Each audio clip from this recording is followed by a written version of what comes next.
Magandang araw mga kaibigan. Pag-usapan natin itong pinaka-latest post ni Senator Amy Marcos. Ang title niya is Itim. Magkatabi silang dalawa ni BP Inday Sara. Nakasuot sila ng itim. Ano bang nating mga Pilipino? Kailan ka magsuot ng itim? Kami mga Ilocano, pag namatayan, more on itim ang isusuot. So parang nagluluksa ang bansa kaya nakaitim. Kaya lang may ibang meaning ng itim nila. I-T-I-M. Inday Trust Amy Marcos. Yun ang meaning ng itim nila. Okay, may short video sila. Panoorin natin itong video nilang dalawa about itim. Maglalaban tayo ni Amy Marcos. Itim ngayon ang kulay ng bansa. Sa gutom at krimen, nagluluksa. Gutom na ang sikmura, gutom pa sa hustisya. Ginigipit ang hindi kaalyansa. Marami ang nagsasalita. Pero sino lang ba ang may ginawa? Sino ang may ginagawa? Itim ang kulay ng pakikiramay. Itim ang kulay ng pakikisa. Itim, laban ng tama. Itama ang mali. Iboto si Senator Amy. Wow! Sa balota, Senator Amy Marcos. Isa ba? Maglalaban tayo ni Amy Marcos. Itim ngayon ang kulay ng bansa. Sa gutom at krimen, nagluluksa. Gutom na ang sikmura, gutom pa sa hustisya. Ginigipit ang hindi kaalyansa. Marami ang nagsasalita. Pero sino lang ba ang may ginawa? Sino ang may ginagawa? Itim ang kulay ng pakikiramay. Itim ang kulay ng pakikisa. Itim, laban ng tama. Itama ang mali. Iboto si Senator Amy. Uy! Sa balota, Senator Grabe! Itim. Dali tayo ni Amy Marcos. Itim ngayon ang Nagsalita na po si BP Inday Sara. Tinaas niya na yung kamay. Iboto si Senator Amy Marcos. Ako, naka-desisyon ako yung 10 Duterte, walang problema yon. Kailangan ko pa ng dalawa. Kailangan pa natin ng dalawa. Sayang din eh. Kung ano o kung sino ang i-endorse ni BP Sara, doon ako. Let's trust the wisdom of BP Sara. Dahil in-endorso niya na si Senator Amy Marcos, bobotohan ko. Isa na lang ang kulang. Sana I don't know kung sino ba yung kan. Okay, magbasa tayo sa mga comments. Ulitin natin Talagang specially made video ito eh. Ito yung pasabog. kulay ng bansa. Sa gutom at krimen, nagluluksa. Gutom na ang sikmura, gutom pa sa hustisya. Ginigipit ang hindi kaalyansa. Marami ang nagsasalita. Pero sino lang ba ang may ginawa? Sino ang may ginagawa? Itim ang kulay ng pakikiramay. Itim ang kulay ng pakikisa. Itim, laban ng tama. Itama ang mali. Iboto si Senator Amy. Oh. Sa balota, Senator Amy Marcos. 39. Itim. Itim. Maraming meaning ng itim eh. Ulitin ko Inday Trust Amy Marcos. Ipaglaban tayo ni Amy Marcos.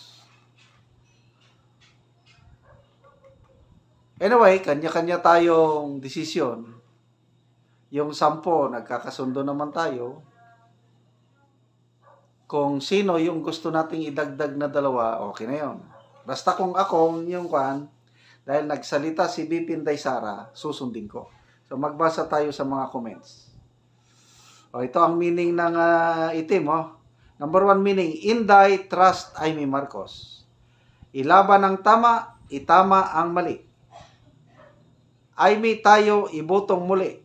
Ipaglaban tayo ni Amy Marcos. Ang galing naman ng Ito, si Judy Acosta. Sabi niya, guys, we need to trust BP Sara. May dahilan ang lahat. Correct. Oligarch Pinoise. Alam nyo guys, between Senator Amy and BP Sara lang ang may alam ano ba talaga. Tiwala lang tayo kay Inday Sara natuto naman si Inday Sara sa nakaraan. For sure, there's a lesson learned, and for sure, alam ng ating BP ang kanyang ginagawa. Kaya isali nyo na si Senator Amy sa listahan nyo. Agree. Isali ko na. C squared. Sabi niya, Manang Amy, aminin mo na kasing ampun na. Wala naman yan.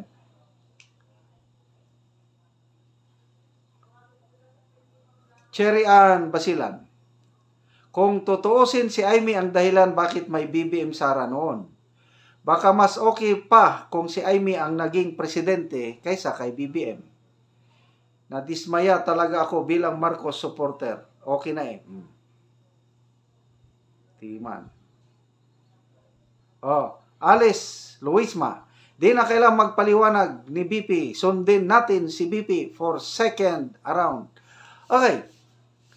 Ang pinakamalaking labanan ay yung impeachment trial ni BP Sara.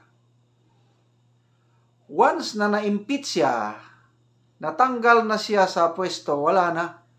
Kung yung dating BP Inday Sara, sino bang nag-post ito Parang si Cresset o ano.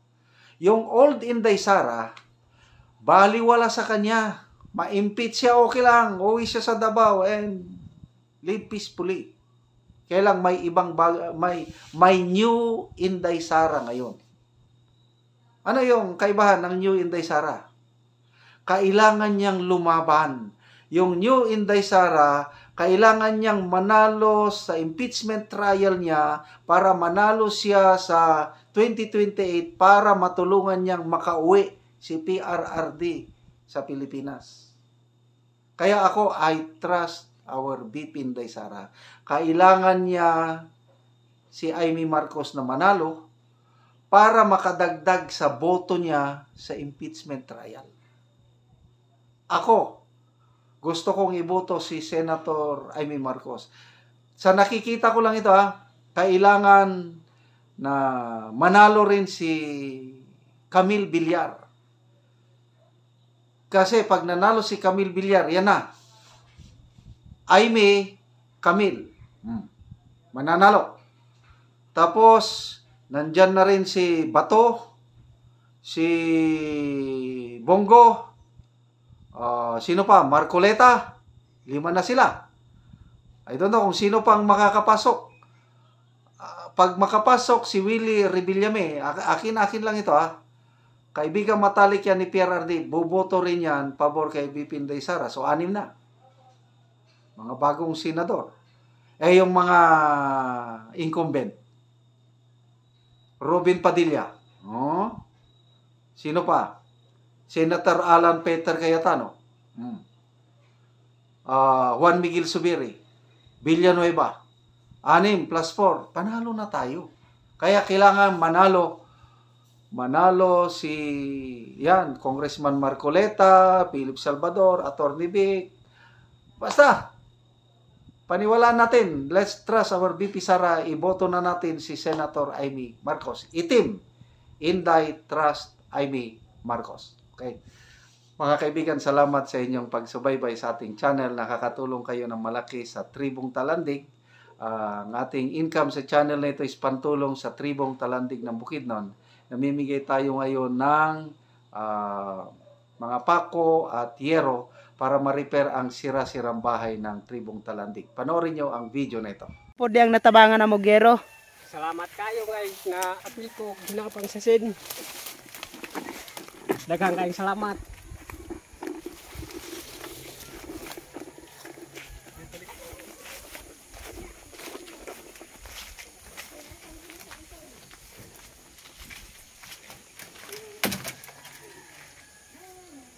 Daghang kayong salamat sa nagpaygay nining Og karon mo na ni ang atop sa natagaan na mo gero. Mo na ni ang kadako sa buslot.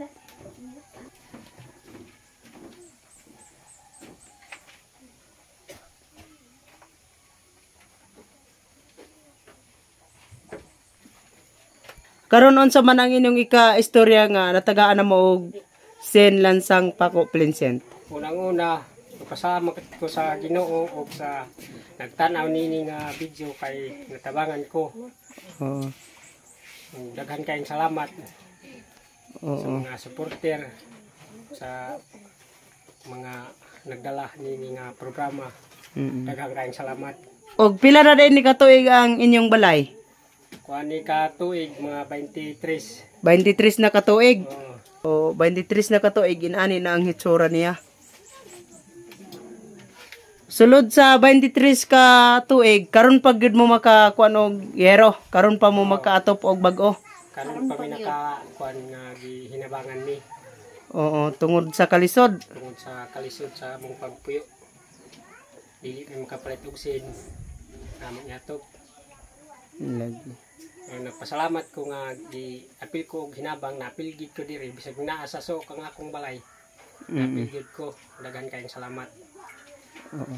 Hinaot nga magpadayon ni nga programa kay daghan pa ang tinanglan og kuan nga among sama sa among kahimtang. Oo. So salamat sad kayo ya. Ate, salamat.